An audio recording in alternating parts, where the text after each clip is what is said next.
lasă-mă.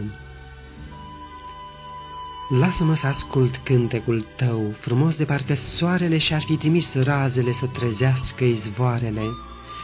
Lasă-mă să zăbovesc în oglindirea privirilor tale, limpezi de parcă azurul ar fi coborât în câteva petale. Lasă-mă să mă joc printre zâmbetele tale cerești, nu să-ți umbresc niciunul cerându-ți să mă iubești. Și lasă-mă pe potecile primăverii să-ți ies înainte, cu desagii plini de cele mai frumoase cuvinte, în păr să-ți prind 1000 de poeme, din fiecare fericirea să te cheme. Și mă mai lasă în palme să-ți strecor tot dragul meu și întregul dor. Și dacă așa îți va fi bine, bine, lasă-mă să rămân și eu lângă tine.